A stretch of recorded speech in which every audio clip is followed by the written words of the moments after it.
One of the interesting things I've seen brought up when it came to the revelation that Nintendo has made more money than PlayStation in the past year is this rehash of this old tweet from Reset Era administrator ZhugeEX, the known PlayStation shill and pedophile, defending PlayStation. That there was this weird claim a while back that PSN generates more revenue than all of Nintendo from this guy, and I really wanted to bring this up in specifically because I keep hearing it being tossed around, even though I dismissed it right away as being ridiculous.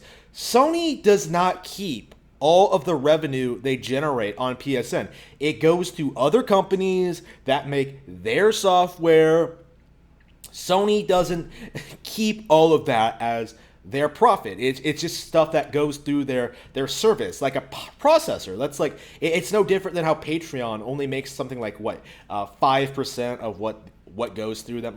PlayStation may generate revenue, but they don't get to keep it. It's not the same thing. He was basically making an apples and oranges comparison, comparing the amount of money processed through PSN through compared to the money that Nintendo made, the profit they made. It's not the same thing, and it's stuff like this that really makes me question the motives of the Reset Era shills, the PlayStation Nation, the pedophiles. What are they trying to accomplish by always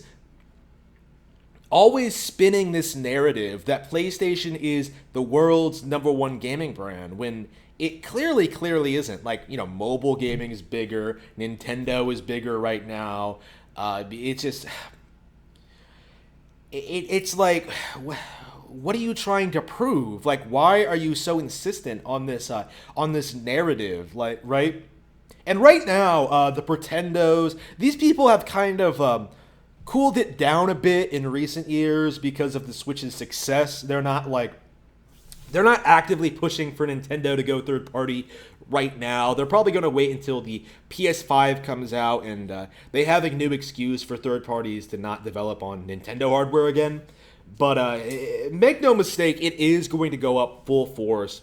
Again, I already see on message boards people defending the actions of third parties who don't support Switch, and that is completely unacceptable in every single way. There is no justifying PlayStation and Xbox continuing to exist in the current year. And yet these people are propping them up as being some of the best in the industry, the best in the industry. How many people seriously believe that Naughty Dog is the best game developer in the industry, or one of the best, when someone who plays everything that comes out, will tell you that it's not even close. Honestly, Naughty Dog games are so bad, they're honestly not even worth bothering with. I would always recommend someone to play something else, right?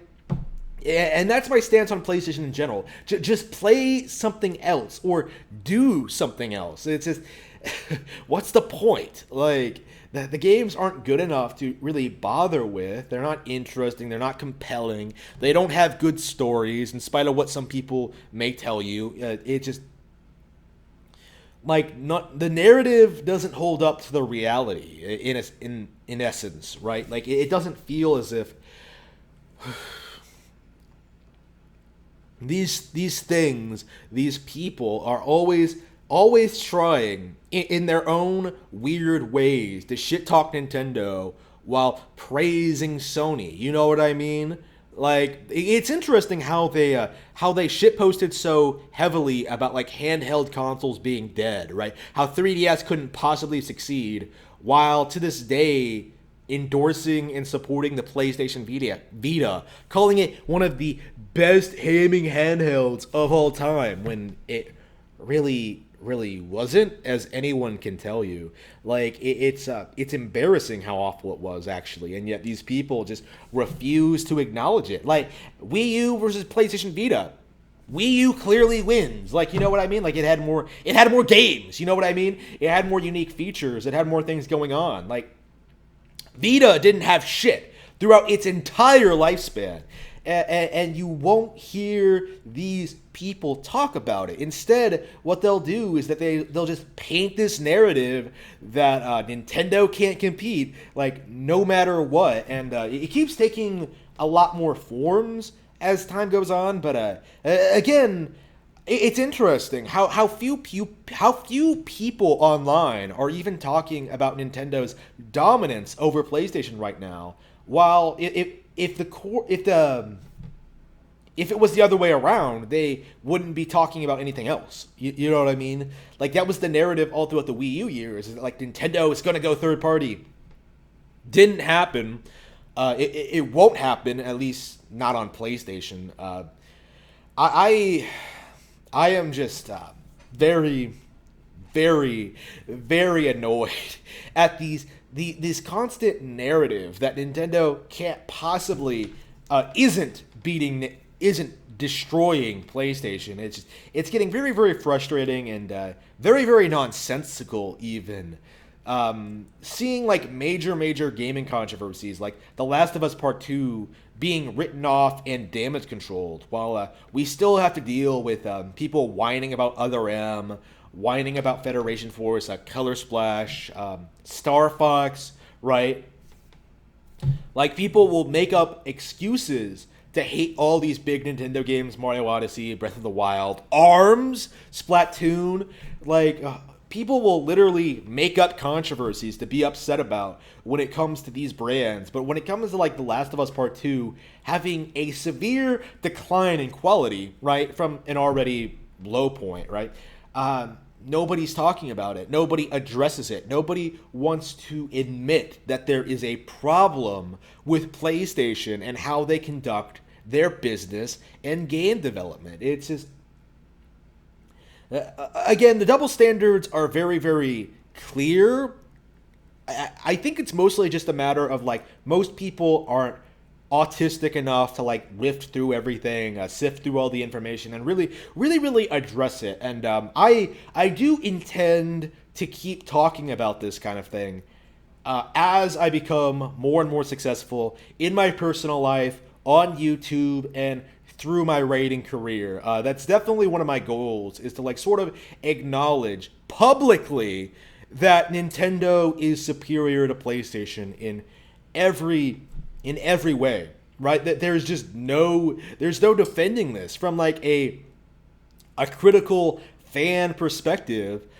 Like, you can't seriously tell me that PlayStation has a stronger portfolio than Nintendo does, because they simply don't. Like, no matter what you may say or do or believe or insist upon, like, Sony never made anything as good as ARMS, as Splatoon, as Ever Oasis, as Star Fox Zero, as the new Paper Marios. When has PlayStation ever been able to take a super controversial game like Paper Mario Sticker Star and keep improving on it so much that by the time the third game rolls around, the fans are defending it? Never.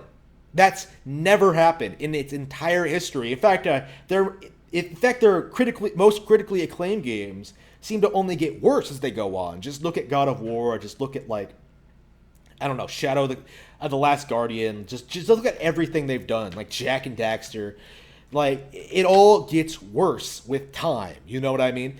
And meanwhile, Nintendo constantly improves the formula and constantly does new things with it, to the point where, like, you have to sort of appreciate everything you do. They do, even if it's not your favorite thing ever. Like, I was just talking about how much I love Wind Waker, in spite of all of its very critical flaws. You know what I mean? The dungeons, not being as good as OT. Like, it still is so unique and fresh that I enjoy it for what it is. You know what I mean? PlayStation can't do that. PlayStation can't compete. And it's up to us, the fans, the Nintendo fans, to really rally together and really put this out there. Make it more publicly known that PlayStation cannot possibly compete with Nintendo, no matter what Reset Era might say.